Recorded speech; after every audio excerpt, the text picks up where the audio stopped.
سے کیا کہہ رہے ہیں؟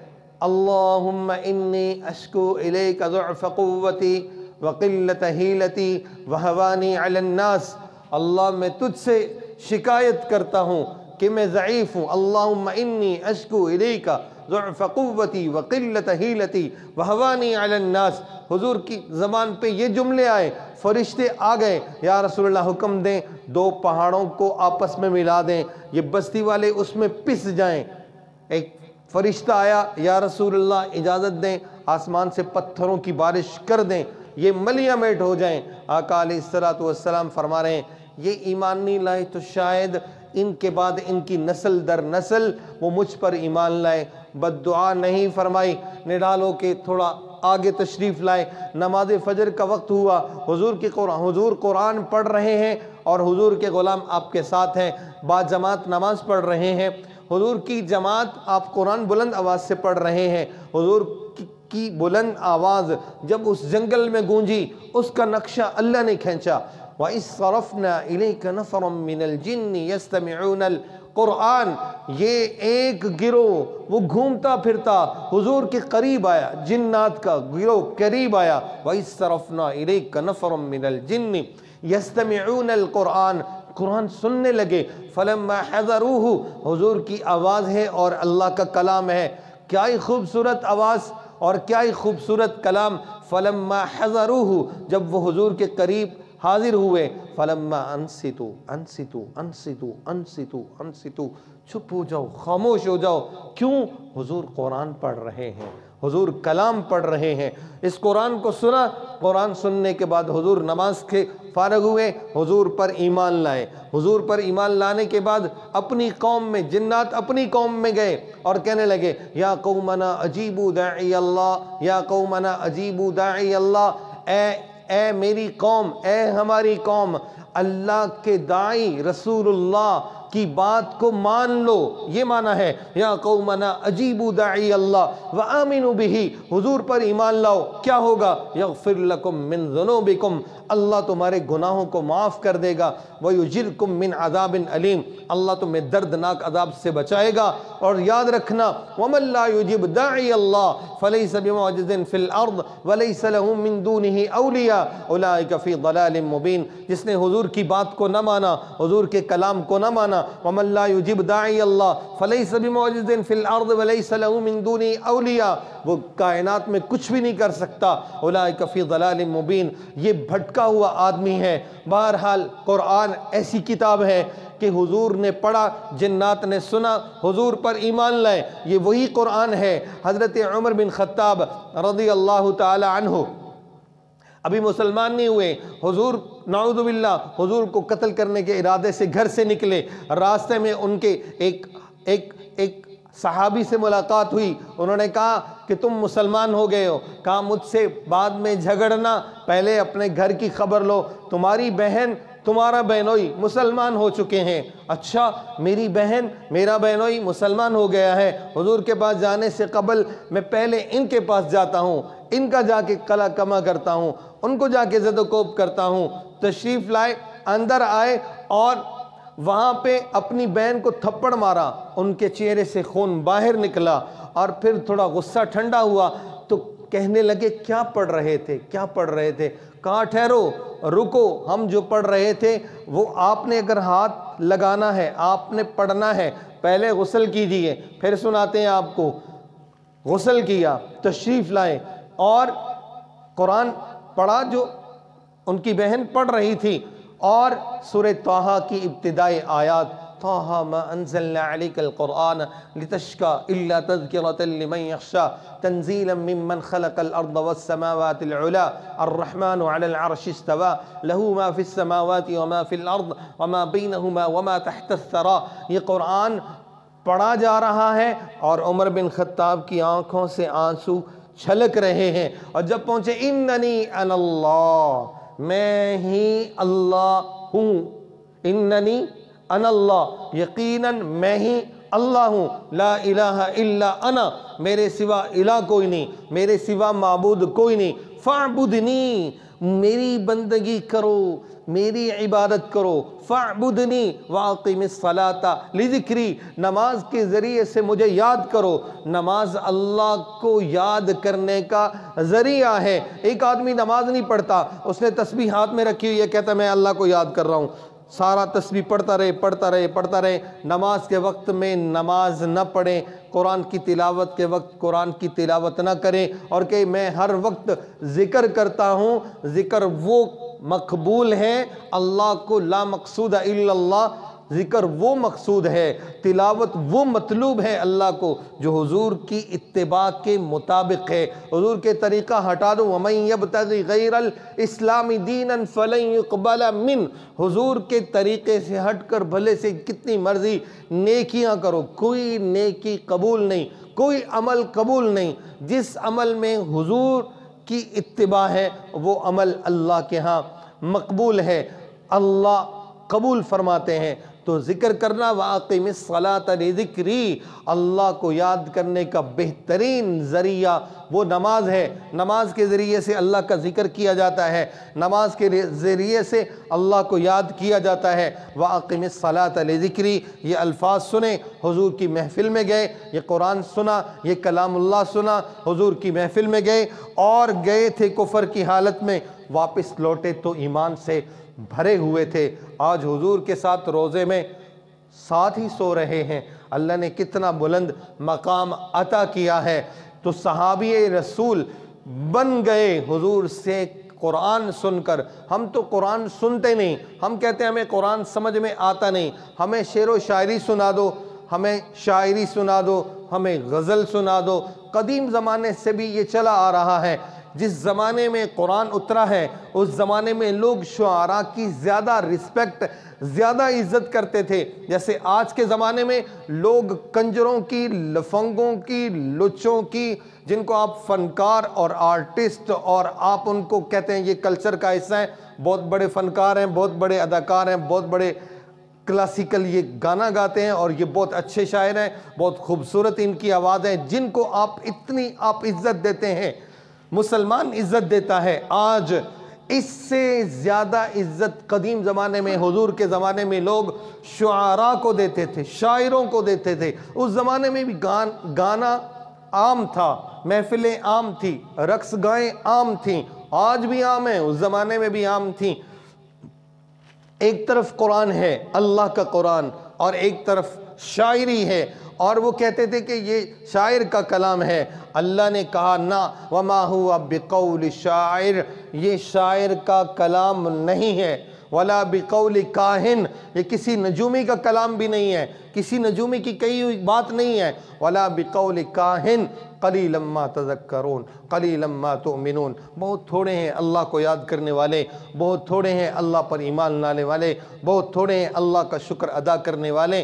تو قرآن وہ کتاب ہے جس کو سمجھ کر پڑھا جائے تو قرآن دل کی زندگی کو، اندر کو بدل کے رکھ دیتا ہے۔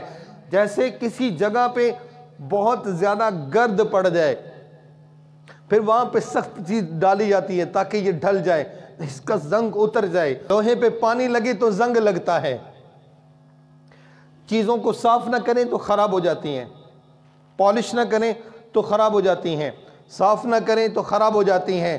دل کو پالش نہ کریں تو خراب ہو جاتا ہے، دل کو نہ دھوئیں تو گندا ہو جاتا ہے۔ یہ دل گندا ہوتا ہے آنکھ کی وجہ سے، یہ دل گندا ہوتا ہے کانوں کی وجہ سے، یہ دل گندا ہوتا ہے زبان کی وجہ سے۔ زبان پاک ہو، آنکھ پاک ہو، کان پاک ہو، دماغ پاک ہوتا ہے۔ جب یہ چیزیں اندر میں جاتی ہیں، جو برائی انسان کہ دل میں ڈھلتی ہے، دماغ اس پہ سوچتا ہے، جو برائی ڈھلتی ہے وہ آنکھ کے ذریعے برائی اندر چلی گئی، باقی اعضاء تو پھر اس کے برعکس ہوں گے یا اس پر عمل کریں گے۔ انسان برائی کا ارادہ کرتا ہے، پہلے برائی کو سوچتا ہے، برائی کو سوچتا ہے، پھر اس کو کرتا ہے، اعضاء اس کو کرتے ہیں، اس پر لذت اور تسکین حاصل کرتے ہیں۔ تو دل گندا ہوتا ہے، آنکھ نے گند دیکھا، غلاظت اندر، کانوں نے گند سنا، غلاظت اندر، دماغ نے غلط سوچا، غلاظت اندر، ہاتھ غلط جگہ استعمال ہو رہے ہیں، سمجھ گئے آپ لوگ، ہاتھ غلط جگہ ٹچ، استعمال ہو رہے ہیں، ہاتھوں سے گند اندر چلا گیا، دماغ کے ذریعے سے گند اندر چلا گیا، یہ اتنا سارا گند اندر میں ہے، یہ دھلے گا کیسے؟ اس کو دھونے کا ذریعہ ہے قرآن کی تلاوت۔ کیا ذریعہ ہے؟ جو ہم کرتے نہیں ہیں، پڑھتے نہیں ہیں، ٹائم ہی نہیں ملتا۔ فجر نہیں پڑھتے تو تلاوت کدھر کریں گے؟ عشاء نہیں پڑھتے سورہ ملک کہاں پڑھیں گے؟ ہمیں تو ہوش ہی نہیں ہے۔ ہمیں ڈر ہے تو مہنگائی کا، کچھ نہیں ہوتا۔ یہ کائنات جب سے بنی ہے ایسے ہی ہو رہا ہے، یہ ایسے ہی اوپر جاتی ہیں، کچھ کو نقصان ہوتا ہے، کسی کو فائدہ ہوتا ہے۔ کائنات کا نظام تو ایسے چلنا ہے۔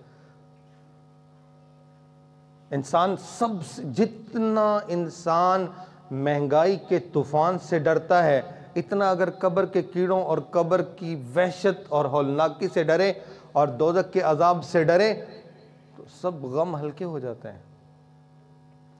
ڈر ہے تو فقر کا، ڈر ہے فقر کا، ڈر ہے مہنگائی کا، رونا ہے تو آٹے کا۔ جس رب نے پیدا کیا وہ رب بھول جائے گا؟ جس نے تمہیں دنیا میں آنے سے قبل تمہارے مقدر کا رزق لکھ دیا ہے۔ جو چیز اللہ نے لکھ دی ہے میں اس کے پیچھے بھاگ رہا ہوں، جو مقدر اللہ نے لکھ دیا ہے میں اس کے لیے صبح و شام اس کے پیچھے لگا ہوا ہوں، اور جس کے لیے اللہ نے مجھے اور آپ کو دنیا میں بھیجا ہے ہم اس کو بھلا بیٹھے ہیں۔ اللہ نے قرآن میں بالکل واضح کیا، وَمَا خَلَقْتُ الْجِنَّ وَالْإِنسَ إِلَّا لِيَعْبُدُونَ مَا أُرِيدُ مِنْهُمْ مِنْ رِزْقٍ وَمَا أُرِيدُ أَن يُطْعِمُونَ إِنَّ اللَّهَ هُوَ الرَّزَّاقُ ذُو الْقُوَّةِ الْمَتِينَ۔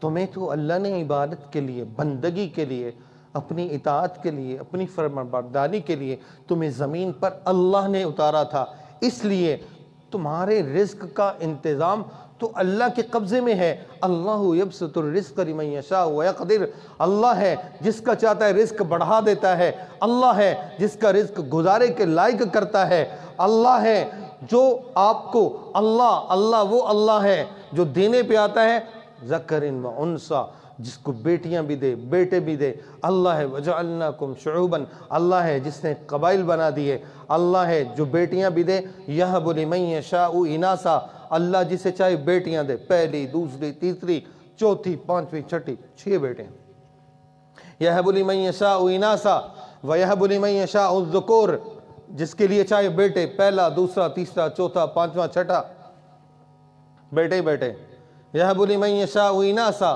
وَيَهَبُ لِمَن يَشَاءُ الذُّكُورَ أَوْ يُزَوِّجُهُمْ ذُكْرَانًا وَإِنَاثًا، بعض کو اللہ 3 بیٹے 3 بیٹیاں، 2 بیٹے 2 بیٹیاں، يَهَبُ لِمَن يَشَاءُ إِنَاثًا وَيَهَبُ لِمَن يَشَاءُ الذُّكُورَ أَوْ يُزَوِّجُهُمْ ذُكْرَانًا وَإِنَاثًا وَيَجْعَلُ مَن يَشَاءُ عَقِيمًا، کسی کو صرف بیٹے، کسی کو بیٹے اور بیٹیاں، کسی کو صرف بیٹے، کسی کو بیٹے اور بیٹیاں، کسی کے صرف بیٹیاں اور کسی کو کچھ بھی نہیں۔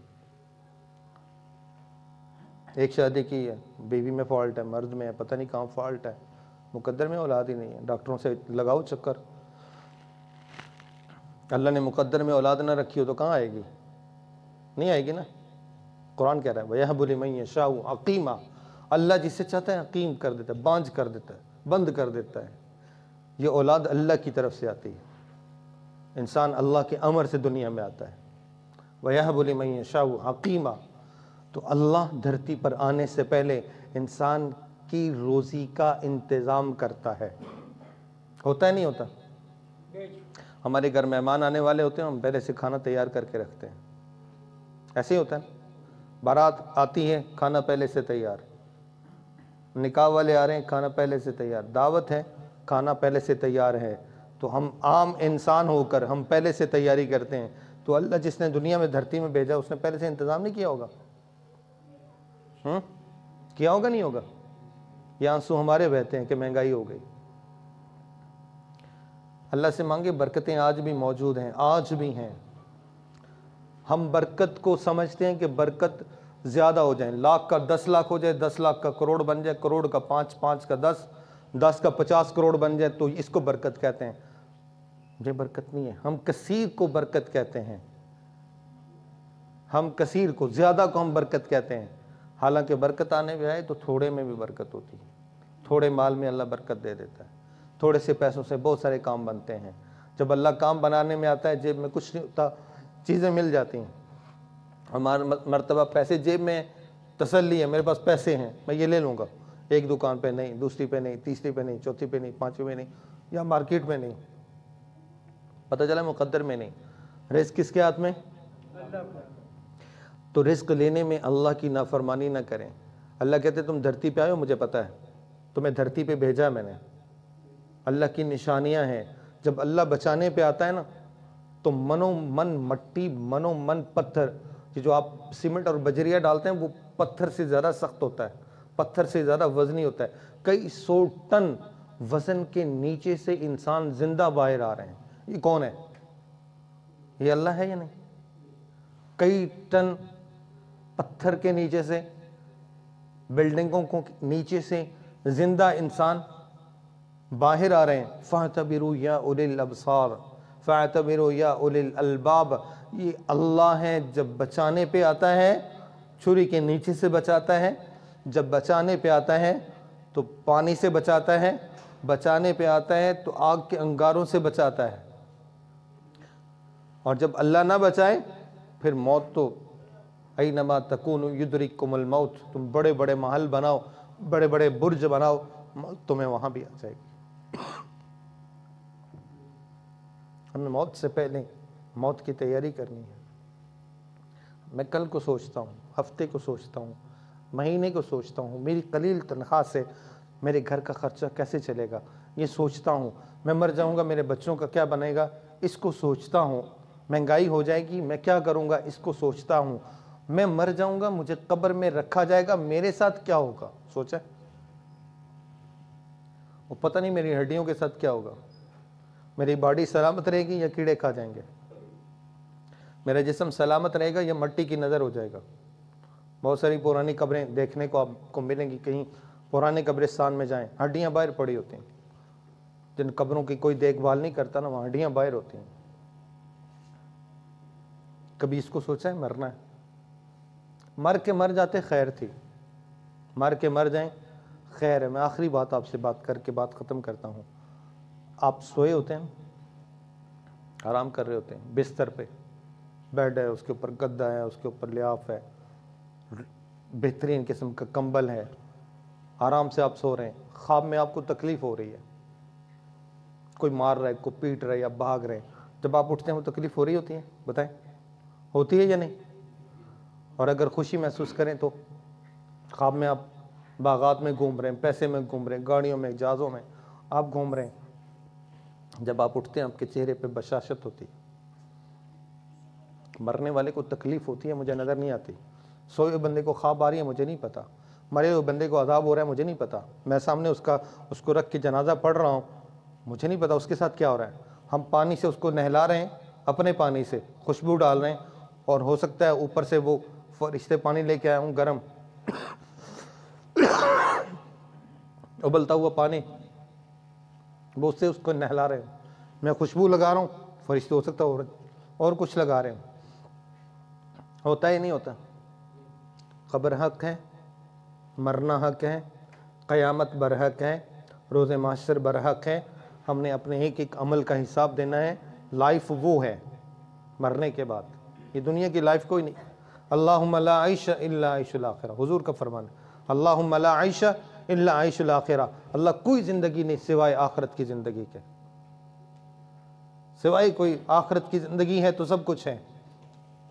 عمر بن خطاب حضور کے پاس آئے، یا رسول اللہ آپ چٹائی پہ لیٹے ہیں اور چٹائی کے نشانات آپ کی باڈی پہ، آپ کے جسم پہ، آپ کے جسم اطہر پر نظر آ رہے ہیں، یا رسول اللہ یہ کیسر و کسرا باغات اور محلات اور سونے چاندی اور بہترین قسم کے، عمدہ قسم کے ان کے بستر ہیں اور آپ اس چٹائی پہ لیٹے ہیں۔ عمر بن خطاب کی آنکھوں میں آنسو ہیں۔ حضور نے فرمایا لہم فی الدنیا ولنا فی الاخرہ، اے عمر دھیان سے سن، کافروں کے لیے دنیا ہے اور مسلمان کے لیے آخرت ہے۔ لہم فی الدنیا، ان کافروں کے لیے، ان بادشاہوں کے لیے جو اللہ کے نافرمان ہیں، یہ دنیا انہیں مبارک ہو۔ لہم فی الدنیا، ان کے لیے دنیا ہے، ولنا فی الاخرہ، اے عمر ہمارے لیے آخرت ہے۔ مسلمان کے لیے اللہ نے آخرت رکھی ہے، مرنے کے بعد ساری چیزیں رکھی ہیں، سارے اسباب رکھے ہیں، اس آخرت کو بنانے کا ذریعہ دنیا ہے، دنیا ہی میں توبہ کرنی ہے، دنیا ہی میں خود کو سنوارنا ہے، اور کوئی جگہ نہیں خود کو سنوارنے کے لیے۔ تو خود کو سنوارنے کے لیے قرآن کی تلاوت ہے۔ قرآن نہیں آتا، تنہائی میں بیٹھ کے سبحان اللہ الحمدللہ تو پڑھ سکتے ہیں، نماز کے بعد 33 مرتبہ سبحان اللہ الحمدللہ اللہ اکبر تو پڑھ سکتے ہیں، لا الہ الا اللہ وحدہ لا شریک لہ لہ الملک ولہ الحمد وہو علی کل شیء قدیر، یہ تو پڑھ سکتے ہیں۔ تنہائی میں بیٹھ کے 100 دفعہ کلمہ تو پڑھ سکتے ہیں، تنہائی میں بیٹھ کے حضور پر 100 مرتبہ درود شریف تو پڑھ سکتے ہیں، تنہائی میں بیٹھ کے 100 دفعہ استغفار نہیں آتی زیادہ، استغفر اللہ لفظ تو آتا ہے نا، استغفر اللہ استغفر اللہ استغفر اللہ، یہ بھی مشکل ہے، ربنا اغفر لی ربنا اغفر لی ربنا اغفر لی، یہ بھی استغفار ہے، اے اللہ مجھے معاف کر دے، اللہ مجھے معاف کر دے، اللہ مجھے معاف کر دے۔ 100 دفعہ کہیں گے کیا اللہ کو ترس نہیں آئے گا؟